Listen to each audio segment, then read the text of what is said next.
That was the beginning of the journey. It didn't start in this room, actually. Peter Taylor, okay? Agile definitely has value, but not for everything. Recently, I was in a training with Ricardo Vargas. And just shut it down because we already have too many communities. That no, it is not time to chase a professional certification. You don't have support of your team. Because I feel like, oh my God, at least he trusts me that I can contribute something good to this project. The buzzing and all that stuff. I understood the formula. Oh, there's a formula. I honestly have love and hate with PMOs. They look at it just like a dashboard of greens, ambers, and the red. It's very funny how the world works. Yeah, it's three different projects. The first one was... This is the knowledge. Read in your free time. So, Aina, it's totally different getting to see you in person. You know, we had IFTA together. Seriously, it was a lot of fun. But it's been like, what, 4 years since that I Zoom, think even 5 already. 5 years, right? Yes. Since that Zoom call with PMI chapter, interviewing that speaker to deliver a webinar with PMI. Yes, it was about Discipline Agile. So I just recently became a Discipline Agile ambassador, and COVID happened. So I decided why not to expand it globally. And I started looking at PMI chapters. I reached out to a few states, but appeared that they weren't ready to move online yet. So I decided why not to continue further on the globe. And somehow I found out about Dubai's chapter, and so I reached out not to you directly, I think Mazen. To Mazen, yes, yeah. That was Mazen, yeah. And he liked the idea because you just heard like everybody else about Discipline Agile, but nobody knew what it is. And here is like ambassador, like I'm going to deliver a presentation. Yeah. And then I remember you reached out to me saying that, oh, the material is great, but I have few adjustments. Well, we so had to screen the product, right? Yeah. So PMI chapter UAE had something phenomenal, the ability to find speakers, but then they had a structure to review that. But before we get to present day, because I'm really excited to have you in the flesh here, you know, there's somebody else in the room who we want to say hi to, who is also connected to us based on PMI, because I met Anara through PMI chapter, right? Yes, I came to one of the PMI chapter events, then I came to the PMO Global Alliance event here in Dubai, and we met there, That was the Global Alliance event at the Museum of the Future. Yes. Fun fact, I have never been there since that day. That was the first time, you know. So I think it's really just great finally having two people that are practitioners in the world of project management. Anara from Dubai, Aina from Canada, just being here to just talk about projects, talk about things going on, you know, in the world of project management. I'm really keen. What brought you here physically? Because Canada is a long mile away from the UAE. Yeah, almost 15 hours straight on the plane. But I have few reasons to come here. So firstly, I'm a global traveler. Traveling is my passion, and I love to see all of the countries in the world. And I've never been to Dubai and to this Middle Eastern area yet. So I decided why not to explore. But I kept postponing it to have like at least one or more reasons to do so. Yeah. So the second reason is I met a person online, and potentially we thought, why not to do like some business together? Okay, and the person is in Dubai. So I was like, okay. So yeah, that's why I decided, why not to see the person in person and figure out either we go in further or not. Yeah. And the third reason, I just recently launched this book, and my publisher is from this area as well. And I told everybody that, hey, I'm visiting Dubai. Whoever is here, let's have a coffee. And she also offered to do this book launch. So now I have 3 reasons to come. So I just booked a flight and came. Yeah. So that's the evolution of the PMO. And I know, because we're friends, you know, that somebody else in this room, Anara, you're part of that project to put the book together. Myself and Aina, we've also been able to work. Actually, the 3 of us, what connects the 3 of us together? Yeah, but I think we need to start from the history, is right? The history. From where it started. From where it started. Because you've been the first one. It didn't start in this room, actually. Peter Taylor, okay? And I think that's one person I want to meet, Peter Taylor, the lazy PM. But yes, the whole idea around collaboration projects that connected 3 of us together was mastering solution delivery. And book that's behind of you. The book behind me. But it's really interesting. But if you think about it, it's very funny how the world works. Today is actually probably 2 years to this date when this book was published. Yeah, 2 Ramadans back. 2 Ramadans back. Yeah. It was the same season. It was a Ramadan season. It was a moment whereby we were going on break. And I'm like, oh my goodness, I'm going on a holiday in Zimbabwe. What am I going to do? Who thinks about work when going on a holiday? But it was Ramadan also. It was a period whereby we had just recovered from the pandemic. And I got in touch with Peter Taylor just to see, about what was the experience like, in putting together the book. Because during the pandemic, he put together a book on experiences in the pandemic. And for me, we were now through that whole experience. And it was important to capture the lessons, the experiences in the post-pandemic era. And of course, we reached out to you, to Anara, and the book was born, Yeah, in amazing short time. Yeah, it was a 30-day project. And because you were both contributors to this book, I want to know, what was the experience like, when you heard about it, when I spammed your accounts to say, hey, I want you part of this project, and not because you are here, but some of the most brilliant content I got from contributors came from this table, so I still will always say a huge thank you for being a part of the project. But what was it like, when you received that whole? What I like the most is that when you build up the community, because you've been organizing the calls with authors on a different time zones, so people can join, people can introduce themselves, they can talk to each other, because all of us are from the project management world. We got a chance to talk to each other just on the random topics. One of them is the book, what kind of chapters, how we'll be organizing the work, but then it's kind of continued, right? Yes. Yeah, that was the beginning of the journey that we learned about this book. We continue, right, our friendship well as our project management career. I think it's good. I think that opportunity to see the other person behind the project, because there were 30 of you, but I think we broke down the calls based on time zones, because we had people in the Americas, we had people in different parts of the world. And even for me, it became more real when I started seeing the people. I was like, oh wow, this is this individual. And then just the meshing of ideas was really fun to see. How was it like being a part of that project? For me, I was surprised when you reached out to me and asked Why? write a chapter. Why? Because I feel like, oh my God, at least he trusts me that I can contribute something good to this project. And then I heard that the other people are also contributing, and I saw the level of the people who contribute. So I feel like the other people also trust in my chapter. So I cannot let anyone down by providing something not well thought. So I started thinking about the topic, about what other people contribute, because I wanted my part to be a part of the common knowledge and also bring value to people who are going to read it. At first, it was fun for me. Then appeared that it's not just fun, it's also serious, because I felt responsible for the work I'm putting there. Absolutely. And at the end, when you launched the book and it turned out into a success and people started gathering, I felt so bad that I missed the launch, and especially seeing your pictures when you finally met each other the first time. I'm like, I also want to be there. Yeah. No, I'll share serendipity, because you talked about the quality of contributors. I didn't get the opportunity to be part of Peter Taylor's initial collaborative experiment. So for me, I wasn't sure, how do you get quality contributors who are going to give you quality content? And the review process is something else entirely. But even without the review process, it's about getting experienced minds. I don't know if you guys know this.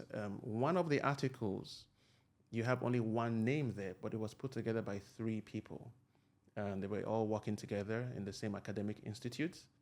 And they said, you know what? We're all going to come together and put the effort, to creating this content. I think it was really, really, really well, So that's mastering solution delivery, and how have things evolved since the publication of that book? What changed since the book? What else has happened with you guys since that experience? You inspired quite a lot of people. So we lit the fire. Myself and Aina including, yes. Because in our family, we've been working with our kids quite a lot on doing the thing by delivering the project. It's like our kids wanted to make a movie. We used the project management framework. They wanted to make a story. Oh, nice. And once your book got published, my husband Timur, he was like, why not to make our framework of Little Project Manager, put it on the book and make it available for other parents and the kids? So thank you for that inspiration. So yeah, we learned quite a lot from you, on that. Awesome. Recently I was in a training with Ricardo Vargas, and he was showing how he practically utilizes project management in his day-to-day activities. Like in the training, he's like, and this plan is my schedule for the activities, and this is the plan for things I'm not doing. So you were saying that you had a system similar to that for your kids and in the family and so on and so forth. Yeah, for everything. Even if we'll go for the vacation, we have our way on how to plan and how to check that everything is packed, everyone has everything that they need, and etc. Even how we plan it, look into our calendar. So yes, we do have all of that. I think it's just in the blood and in the way how we do the things. Yeah. Yeah, after 20 years of practicing project management in the office and the projects, yes, and especially myself and my husband, we both from the project management world. That's how we do everything. So that's how Little Project Manager was born. Yes. Because that came about, first of all, before the... Okay, so we need to... Because, I'm wondering, and I have a lot of questions. I have some ideas about the behind the scenes of the book. But tell us about the journey to the first publication and how it's been received, and where we are right now with the Little Project Manager. Your book was published in April, something correct. Like that. Yeah, and then we met, and then we learned from you the journey, how you put it together, how you hired editor, how you put an illustration, how you put it all together as a book, and then made it available on the Amazon. So we thought that we'll do the same. Well, so more like 10x it. Yeah. More like 10x it. Yeah. So end of April, our journey started. So we sat together with our kids and let's put the wording together. So our kids been contributing. They've been writing in the simple kids language on how that should be done. Then we put it, we made an editing, we hired an illustrator. That was the journey as well, because we've tried different ones. I think the 4 of them we've tried, and then we selected Aina. And this is the illustrations that we have finally. Beautiful. Yeah, then we followed your journey, essentially. Then we put it to the Amazon, made it available, made it self-publishing. Then we've got quite a lot of interest from the school, from the parents. Wow. Yes. And then, before I get into the adoption and the interest, I see 3 copies of a book. So that's already a multiplier effect from mastering. That's the interest, actually. So are these like 3 different languages or 3 different projects or 3 different, like what exactly? Yeah, it's 3 different projects. The first one was a project of writing a book by the kid. The second was making a video by the kid. And the third one was organizing the birthday party. So all of those projects have been coming from our kids, our own kids. They wanted to make a video, wanted to write a book, wanted to make their own party in their own way, how they see it. Nice. And we just put it into the project management framework. So they would plan, they would know what to do, they would know how to be prepared, and then check everything is ready and then launch it, So with mastering solution delivery, because I want to pull Aina into this conversation, the challenge I had was because I had constrained myself publicly. In 30 days. On the internet. In 30 days, we are going to publish this book. Why 30 days? We're project managers, right? When our stakeholders or sponsors give us that mandatory constraint and you ask why, it's like... We need to have a deadline. Exactly. We need to have a deadline. And that was a very similar case. So it was a lot of pressure to deliver in 30 days. Did you have very similar pressure or... what was the we put our deadline factor? as well. So Daniel, our small son, his birthday was on mid of June, and we started end of April, and our deadline was his birthday because we wanted to present it to all of his guests. So that was our deadline as well. I think it's essential to have it. Awesome. Otherwise, you'll drag the project, for forever. Exactly. So I do know, and that's a great segue, and we're going to come back to all the books because the experiences around the production of the book, putting the book into the market, so on and so forth. But I don't want to leave Aina out of this because we have when I put our books beside this book, I'm like, okay, fine. This is a product, of effort, a labor of love. So please tell us what led to the evolution of the PMO. And again, I was at the launch. It was a phenomenal experience. And it's really great to see this, birth to life. Thank you, Obi. So definitely your book, your challenge sparkled an idea in my head to do this. So as I mentioned earlier, I've been an Agilist and I've branded myself as an Agilist. And then like a year after this project, I got involved into the PMO community. And we created our community in Canada, and I started leading it, and eventually I became a CEO. And then when we decided to expand it globally rather than just keep it locally in Toronto, so we started thinking, what else can we do? How can we differentiate ourselves from a PMI, from a PMOGA? So what projects can we do? What other people are not doing yet? And also I wanted to bring the word to the global that, hey, this is a PMO community, we are new, but we are active and we are fun. So let's start with a global project. And all of this come together. I remember about your project and decided why not to repeat it, but to talk about the PMO subject. And recently, I read an article from Antonio Nieto Rodriguez about the Chief Project Officer evolution, and that we need a project manager at the seat of the C-suite table. So I decided why not to gather global knowledge around the CPO role. And CPO role is definitely not enough for the book, so why not to start from the history, from the evolution PMO, how they evolved, what challenges and what call to action, the future, and then how the CPO can contribute to all of this. And here we are. When I heard about not just the evolution of the PMO, that was nice, but when I heard about the theme for the book, the rise of the chief project officer, sincerely speaking, that was a title I had never even considered. Me personally, we're used to having the PMO seats within a functional line. And of course, that creates its challenges and constraints, so on and so forth. So when I heard the rise of the chief project officer, I'm like, here we go. The PMO making their move to now be, at the table, and so on and so forth. I don't know. You were a contributor to that book. What did you think of when you heard about the direction Aina was thinking about and the project as a whole? I've seen one of the posts you posted about this book and how, Obi inspired you to start this journey. I thought that's very interesting because she's talking about evolution. Yeah. So how we started with the PMO. But was the PMO something you were passionate about? Yeah, I work in the PMO. I've been leading PMOs. I've been establishing PMOs. So that is something that is really on core and that I can contribute quite a lot. And I like this idea because now it's reshaping in so many ways with the digital disruption, trying to bring a good perception of the PMO and having value out of it. And it's quite a lot of discussion. What I liked about Aina's approach, she's like, this is the structure of the book. Those will be the chapters. And it's all about evolution, how we started, what is the PMO, what is the value of the PMO, and then how the PMO will be changing, the strategic PMO, the AI in the PMO.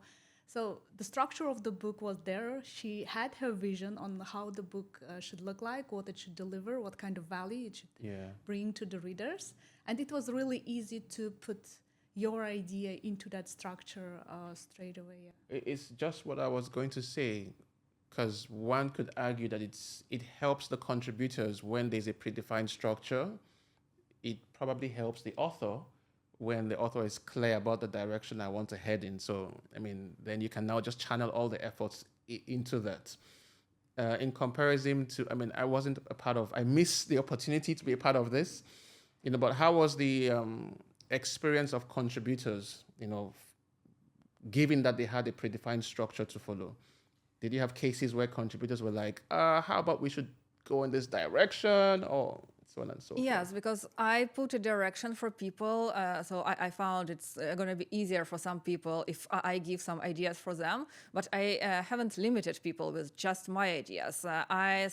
So when I was sending the structure, I had a note that if you feel that something is missing here, you can still contribute. You can write me a message that I feel this topic is going to be valuable for the theme of your book, and we can consider it and do it. And honestly speaking, like half people, they wrote like outside of the script and outside of the agenda. But even with that, one very valuable topic was missing here about ethics. So one person, he reached out to me later by the end of the project when I was already finishing the podcast about this book. And he's like, but the topic of ethics is meeting, and I can contribute, but unfortunately it was too late. We already submitted it to the Dubai ministry, but still expect 2.0. I was just going to say that. So that means we're going to have a revised edition at some point. Like, it's, I'm sure, I mean, Anara, you created the book from scratch. You didn't utilize contributors. We've talked about how we had to spam so many people we didn't know. I was going to journals, articles. If I liked your profile, I was going to spam you. And after the book was launched, and, you know, LinkedIn, similar to your book, you know, went wild around the commentary, the comments, the praise for the efforts everyone had put in. Then I had people saying, hey, when is the next chapter? When is the next edition, the next revision? Yeah. So it creates the opportunity for gathering new experiences, new knowledge around the book, you know, and contributing to that. But before we go back into the book, I just want to have a conversation around the practice. And I think the PMO space is a great one because your book is coming out at a time where PMI has released its PMO practice guideline. I don't know if we were... so how has that further supported, you know, the process you put into this book, you know, the emphasis on PMOs? Or how has that complemented what you've done, or what's validated the journey you guys went on? If anybody wants to talk about that. I can talk about it because it wasn't intentional to launch my book at the same time with the PMO. Because, like, PMI, rather, yeah. Yes, coming back to your previous question about the deadlines, I'm an Agilist, and in Agile we have products, not projects. So we don't have deadline; we have continuous product evolution. And I planned to launch this book last year, initially in May, because I thought it was going to be a simple project. And then when I saw where it turned out, I decided to launch it in September, but then Iman launched her green PMO, where I was also a contributor. So I didn't want to confuse people with our two books. So we decided to do it at the beginning of this year, and then appeared that PMI launched their product the same with mine. So I haven't planned any of this, but then when I launched this one, people started comparing these books, and they started writing reviews that our work can complement what PMI wrote, and the opposite, what PMI wrote, can complement this. So it started making even more noise and more discussion around it. So definitely it was a big unintentional benefit for me. It's a good timing. Yes. No, excellent. So you see, sometimes to delay a project is a good thing. I may argue differently. With every negative event, you could have positive outcomes, you know, and vice versa. And in this case, that timing worked out. Do you think this is the season for PMOs? Do you think, because at the end of last year, I was listening to trends for 2025, and one of the predictions I heard was we will have less accidental PMO managers. You know, we used to have accidental project managers. You know, hey, you become the project manager. That's how you got into the world. So for PMOs, what do you think it's looking like for PMO managers, the practice of governance overall in projects? Generally, now we have quite a lot of knowledge and practices and a lot of professionals to establish the PMO and run the PMO. But at the same time, it's a very challenging time because most of the companies, even if they are project-based companies, they do all the activities as a project. They raise quite a lot of questions on why do we need the PMO? Why do we need a governance board? all the project managers in different functions, they can run the projects and prove that it's working. One entity structure in the company that will help entire company with the strategy, with the vision, with the governance, as well as helping them to now navigate with this changing world, be a center of the excellence on how the project should be done and how to involve now AI and all the new things that's coming, because as we know, everyone can do it on their way differently, but that can become very hectic and chaotic at the same time. The value of the PMO, we feel, if that's done correctly. More and more. That's 100% correct. Do you want to add to that, the value of the PMO and how it's trending in terms of, validating it's justifying its position in organizations today? Yeah, I honestly have love and hate with PMOs throughout my career. Well, as an agilist, yes. Yeah, so first I saw that it became too bureaucratic, too structural, so I pivoted to Agile. And then working with Agile, I realized, yes, Agile definitely has value, but not for everything like it's been preached. Agile also has its limitation. And then the other offices started coming out to organizations like VRO, Value Realization Office, Agile Center of Excellence, and all of these excellence centers. And then they started competing with each other. And then when I realized, why not to get to basics, to what's been proven already, for example, PMOs. So why not to adjust PMOs a little bit? So PMOs start bringing value, PMO become agile, PMO become excellent, and just keep everything in one box with PMO. Yeah. What's your opinion on that? PMO managers and PMO leaders are learning more and more the value and how to utilize PMOs and link PMOs to the goals of organization. So when you hear more around PMOs and the bureaucracy, which I really found very painful, leaders are understanding that we don't need to copy a template from one company to the other company. The more I connect with what the company is trying to do, and the more I set up my decision-making systems in line with how the company thinks and decides, it's not seen as a blocker, it's just seen as a fluid avenue to get things done. So we're seeing now more adaptable PMOs, not because they are doing anything different, just because they are now listening and observing. I've hopped around a lot of companies. I think where I am right now is the longest I've been anywhere, but I've seen PMO managers copy templates from one company to the other company. And the more you do that, the more you carry bureaucracy to their company. There was someone, I'm not claiming this definition, he's a thought leader in the Agile world. He said governance is you formalizing the decision-making mechanism of an organization. So organizations are just giant brains that decide different things. Who do we hire? Who do we fire? What do we do? Where do we go into? And as a PMO manager, you understand the systems, the logics around how they're making decisions, and then you govern around that flow. When your governance goes against that tide, then you have an issue.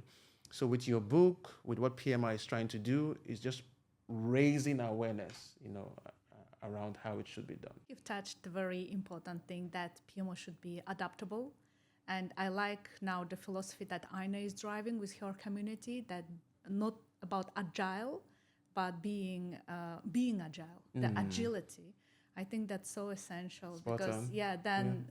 Then you would not be that kind of bureaucratic and that process-based, but rather you would be strategy vision-based and looking holistically on organization and understanding how it works and how it operates, and then adapting, being agile, and then inventing a new way of working that works for the organization. That's very important. It's also a unique name of her company.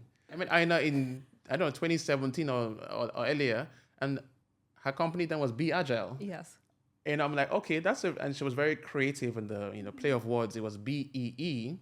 But like an insect. So that was really, really fun to see. Very hardworking insect, yes. Exactly, buzzing and all that stuff. If you look at the books and the publications on this table, we have project management from the ground up, building competencies and just thinking about projects, and we're going to go into that. And then we have mastering the delivery. and then we have the governance of the delivery in there. It just makes me think, how did you guys get into project management? What was your ground up? What was your mastery, then leading to where you are? I don't know who wants to take a stab at that first. Anara. Okay, I'll start. So I've been working in IT departments for a quite long time. And of course, in IT, you would be doing Agile, Scrum, Kanbans, all sorts of the things. But you will be also part of the bigger projects that the company and the group will be running.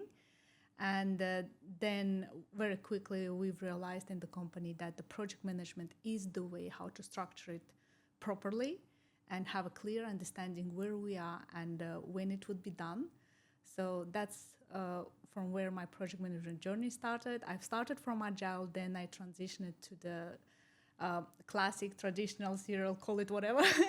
Yes, then eventually I ended up with hybrid because that's the proven kind of a way on how you would do the project, being Agile in one way, but then understanding the structure and the deliverables on the other side.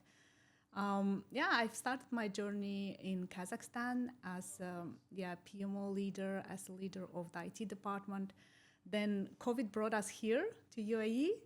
Oh, wow. Okay, yes. So you're fresh in the UAE. You're not as old as I thought. Yes, with my banking, finance, stock exchange, IT background, I came here to the UAE. I've started in AI projects, but everything during the COVID was linked to the COVID response. Then I've started contributing in the COVID response projects and ended up with running a huge healthcare projects here in the UAE as well as globally. Well, that's amazing. In one sentence, you cut across like 5 industries, you're like banking, finance, technology, and so on and so forth. Has the diversity of your experience, that exposure, enhanced, or did you wish, you were just in one single domain? Because right now you're in healthcare? Health tech. Health tech, yes. Managing a portfolio of several projects. Mm-hmm. So has it enhanced? How has that impacted your career? In my case, I understood the formula. There's a formula. It's the formula of initiating, running, and delivering projects. Mm. And when you have experts around you of the field, of the industry, then you can deliver whatever projects you want. I had no background in the healthcare. I had no background on the construction, no background on the clinical trial or anything related to that part of the world. But I knew how and what is needed to deliver the project successfully. And I've been expertise of the project management. I had experts in the healthcare, construction, all the team members who've been supporting to deliver the projects.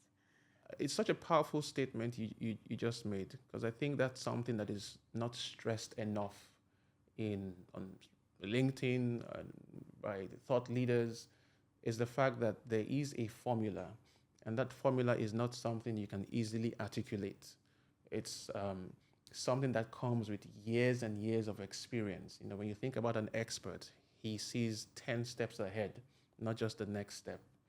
And of course, the wealth of that experience and the losses and the wins, and the failed projects. Yes, everything. help strengthen that as well. Aina, you said you were an accidental project manager, and then you delved into, please, how did that go? Yeah, so by my first degree, I'm actually an electrical engineer. So I never meant to be a project manager. And it was my second job in my life in Ukraine, a very masculine environment, a very small city. So at that time, people haven't heard about project management. So they were like engineers, and partly all of us were project managers. And then I don't really remember what happened. I think our director traveled abroad to Europe, and he was introduced to like a proper project management department. So when he got back, he decided, I need a project management department. So I need project managers. And we were running business with Switzerland and France at that moment. And there were only 2 people under 25 years old who spoke English. So I was one of these who were collaborating with French and Swiss people. So I think that's why he decided, why not to make her a project manager? I brought up like very masculine environment because I was the only one woman and kind of like partly secretary, partly everything else. So one day he just entered my office with PM book in his hands and just came to worse. So he just got to my table and told, so I know that you've been communicating with this company. So since today, I'm assigning you as a project manager. So this is the knowledge. Read in your free time, book a meeting with me in 1 week. I'm curious what you think about it. Oh my goodness. So that's how I became a project manager. That is like sink or swim, right? Yes. Here you go. Here's the PIM book. Wow. And I was like, okay, this is a very heavy book. Do I have? Oh yeah. I mean, if I can think about the PIM book then, yeah, that's for sure. Yeah, 7 days in my free time, but okay. But I guess it worked. I mean, I guess that model worked because, I mean, today you're a thought leader in the project management space. You're running your own organization and projects. You have a community, a PMO community. Yes, so definitely it was challenging for me to start because I felt like I'm reinventing the bicycle where like everybody knows how to ride and I'm inventing something I don't know what. So I pivoted my career a few times. Then I started working in hospitality management with the hotels, started traveling abroad. And then appeared that hospitality is more like ongoing processes and I was missing project parts. So I kept pivoting again, eventually pivoted to IT, and that's how I became a Scrum Master, Agilist. But yeah, at the end, it worked out that I came back to classic, to project management. But I felt like just to be a project manager is not enough for me. So I created a community for people to exchange the knowledge because remember in my past how I was reinventing the bicycles all the time, making the mistakes I could avoid. I didn't want especially younger people or people who are new to the profession to feel the pain I felt. So yeah, that was the main purpose of my community. Yeah, so that's it's such a remarkable journey because on this table you had opposite ends and those are opposite entries into project management. Obviously, one is not as convenient and comfortable as the other one. I think there's so much information now around project management and people are now easing their way into the profession. Mm-hmm. How you? How did I get in there? Yeah. It's a very interesting question. Obviously, I had no intention to be a project manager. But before I get into my career, I know I've always had a passion for volunteering. And volunteering has been something that's even fueled my project management career. I mean, that's why we're here. We volunteered with PMI. So as a young kid, I've always volunteered and focused on just doing things, helping people, helping processes, and just getting things done. I studied computer science. So my first job, or my first formal job, because before I went into corporate, I had a startup. So I was focused on making money at some point in my life. And then my first proper job, I was a consultant implementing human resource information systems. And I always talk about it, that was probably the best point in my career.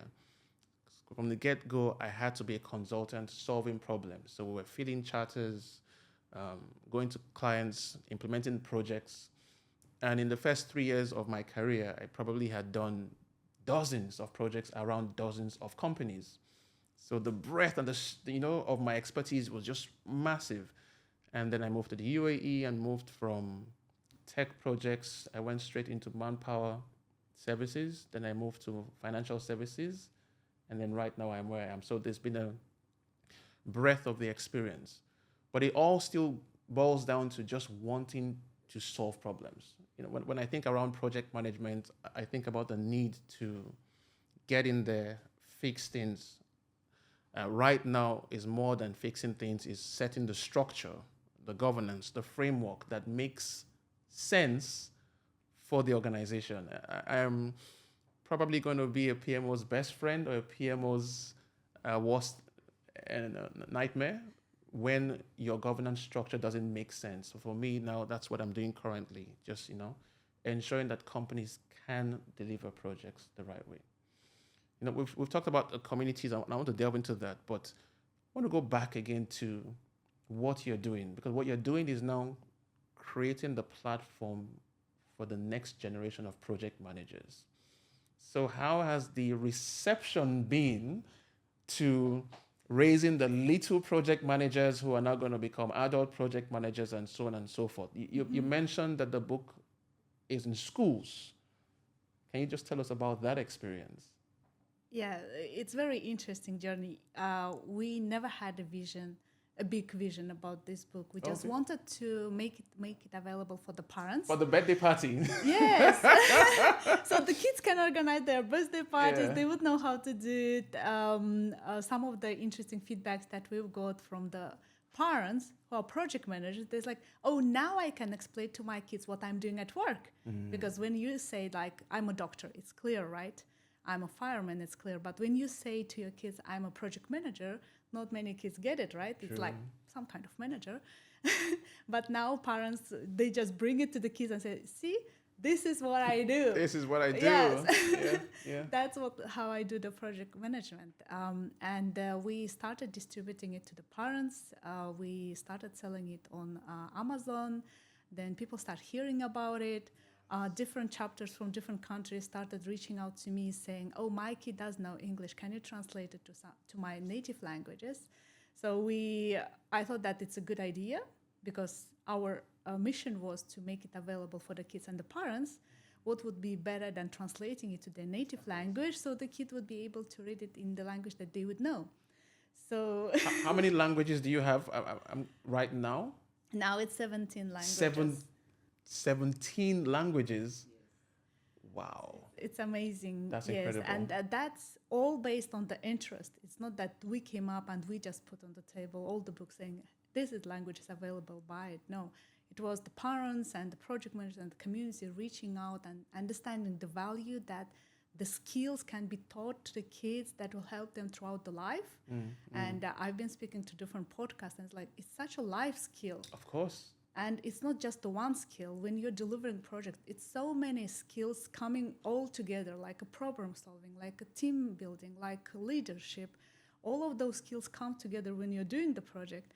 And then people start reaching out and asking us to do the workshops. Oh, nice. Workshops of the But I'm project assuming manager. that these workshops are not the workshops in the book. These are like customized workshops. Yes, it's a one workshop per one skill, let's say it in a way, yeah. That is So nice. we use creative different tools like cars, like Lego pieces to make it fun and kind of understandable for the kids and to simulate the projects. So we started doing the workshops for the kids here in the region, internationally. Then schools heard about our workshops and our books, and they came up reaching out to us. Some of them is like, we want an extra curriculum activities for our kids. Lovely. For the project management. Some schools surprised us. They're like, no, we want everyone to learn it. We want to make it mandatory. That is Extra curriculum is not enough. We'll put it into the curriculum. into the curriculum, because I was going to ask about, do you see that happening? So it's already happening. It's already happening. And again, our mission is to make it available. And it feels like it's not only our mission, but also some other people who are really interested into the future skills and building up the skills for the future generations. And they're reaching out to us and they're hearing about us. And they're asking our help to make it available at their schools, in their countries, for their kids. And it's rolling out. And it's so amazing how I would think initially it's just the book, what it became now. It's an industry, actually. That's where I see you heading towards, because now influencing the curriculum, for organizations or for schools, that's really remarkable. That's great. Do you see the same thing happening in the PMO community?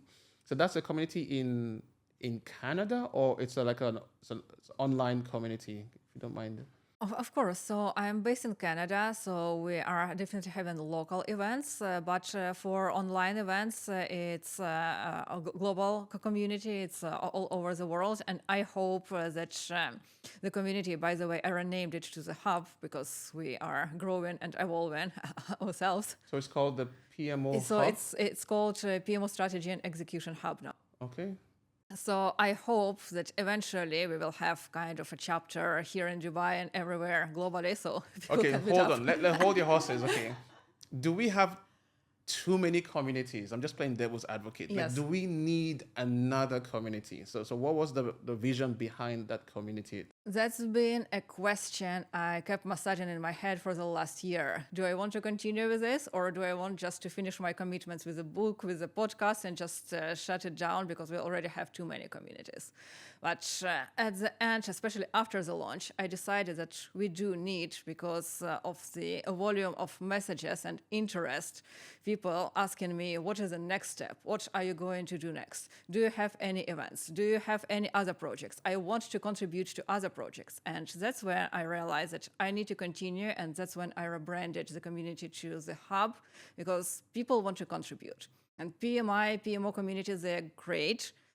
Let's keep attending their events. But what is missing right now is people want to contribute more, but there is not enough space for people to contribute. And this is where direction I want to lead.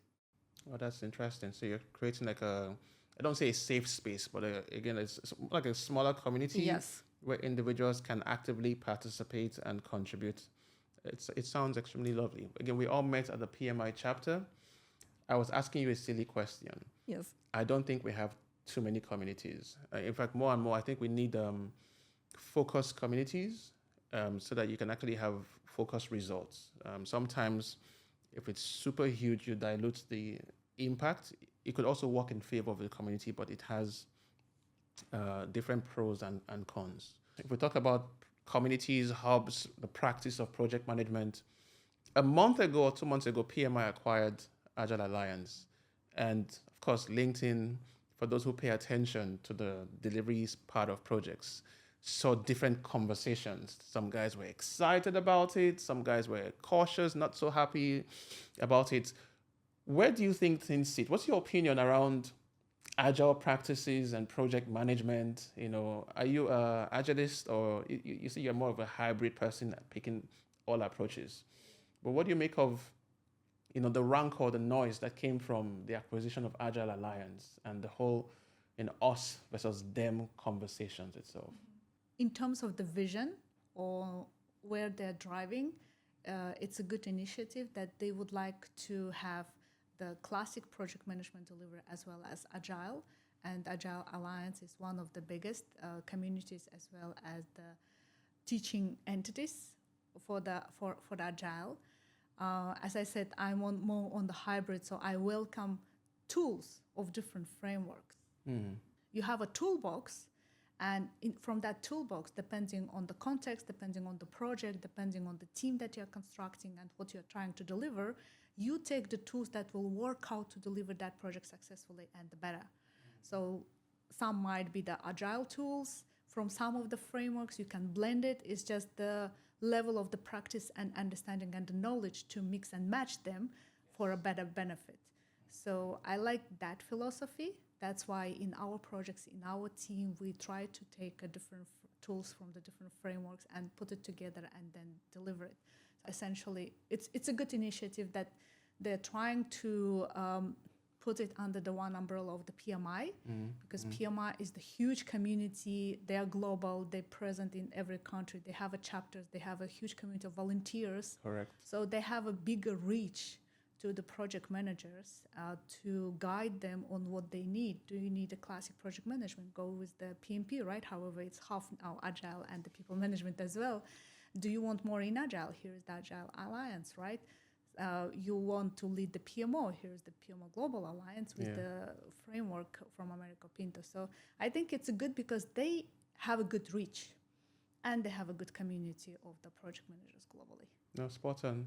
And then Aina, you're on the different side of the spectrum, moving more to the traditional side, even though you're an Agilist at heart. So what was your thought process when you heard about the acquisition of Agile Alliance, and have you observed a different reception to that acquisition in your world?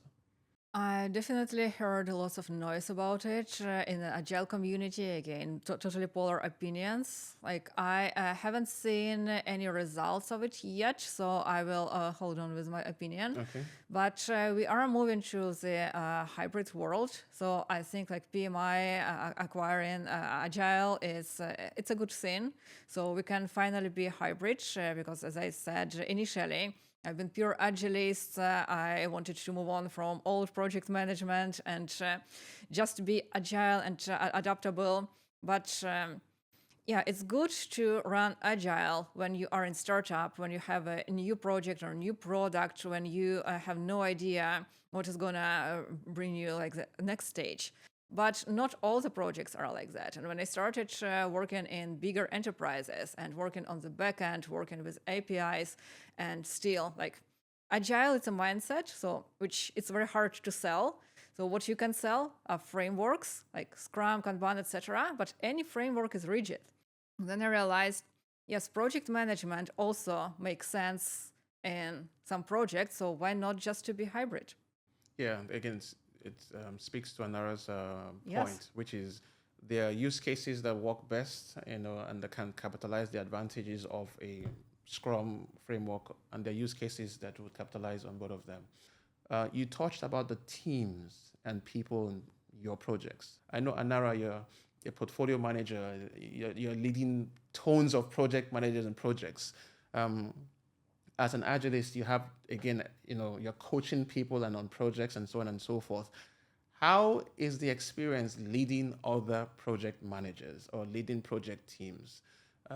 It's not a closed conversation. So, what are the difficulties, the opportunities? What are you observing?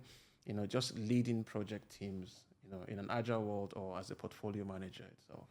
I can speak as an agilist. Actually, that was one of the reasons why I pivoted to agile rather than being a project manager. Because as a project manager, I always felt like I'm above the team and I'm actually managing people. I'm telling people what to do. I am demanding something from people. I annoy people with my requests. But in agile, we don't have project managers. We have Scrum masters. So for those who are not in the field, it might feel the same. But Scrum Master is a servant leader. So you're not above the team, you're inside the team and you're influencing the team. You're helping the team and you're not like, you're still pushy, you're still demanding, you still make sure that the deadlines are met, but you're not pushing from above. You are influencing by helping them to succeed and moving the roadblocks further. Yeah, yeah. And again, what has been the, like an experience if you don't mind sharing, working with an individual within a project, what was a challenge, that you were able to practically help that individual with or coach the individual through? Yeah, that's a great question. Without the name of the individual or the company or the project, Of course. So again, as a project manager, you are like mainly like leader and manager, and you don't have this intimate connection with the team members compared to like in Agile, where you are a Scrum Master, but you are a coach as well. Aina touched a good topic. It's being a servant leader for your team. And I don't know, maybe because I came from the agile world to the project management, that's my philosophy as well. So being an enabler for your team to deliver the project, cut out all the bottlenecks that they have, buying all the support that you need from the sponsors or the stakeholders for the project, for the team to get it delivered, being an enabler for the team. I think those skills are very essential. And not being behind the skin, just collecting the statuses and the reporting. It's actually working with all your stakeholders, talking to them, understanding how to communicate, how to deliver the messages, how to then talk to your team and motivate them. I think all of those soft skills, it's so important. On top of that, your skills of structuring, organizing, and reporting, but not coming from the reporting first and then delivering. It's actually enabling everything to get it delivered and then reporting on how successful you're delivering. That's beautiful, actually, because when you come with the noise and the bureaucracy and the rules and the reports, you have increased resistance. You don't have support of your team. They're not motivated. They look at it just like a dashboard of greens, ambers, and the reds. Correct. But when you are actually the servant leader for the team, and then you help them to make their work, because they're experts, right? They do the work. And your role is to provide for them all the resources that they need to deliver the work, so they will be doing it and then they will be delivering it. If we're going to leave with one core message, either to your audience or to project managers, but if you don't mind ending with a core message, it could even be around the book, but what we want to share as a closing conversation. Let's start from you. From me, Yeah. That's interesting. So this year, in objective setting period, I had to tell more people that no, it is not time to chase a professional certification. And it was such a hard conversation. But sometimes what that certification does, it validates a false assumption of competence that you don't have. So it was more around building competence. And I cannot emphasize this enough. I'm not going to pick any specific certification, but it's more around building the soft skills you need, building the people skills that you need to deliver, so that when you have that stamp, you are not going to be an individual holding a certificate you cannot justify. So build competence, strengthen your delivery expertise, your management of people, of committees, so on and so forth. That is one call to action I would, leave whoever is watching this with. Okay, so let's go next. We've talked about a lot about networking, how it's important. And also you talked about today, Aina, about if you're starting your career or even if you're in the middle or expert, it's still good to get the knowledge of the best practices. I think communities are really essential.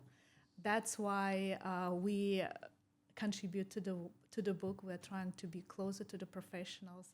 That's why we advocate for the best practices of the project management. That's why we teach or try skills of the project management for the kids, is reaching out to the people, sharing your knowledge, hearing, asking quite a lot of questions on how others are doing it better, what kind of knowledge and expertise they have.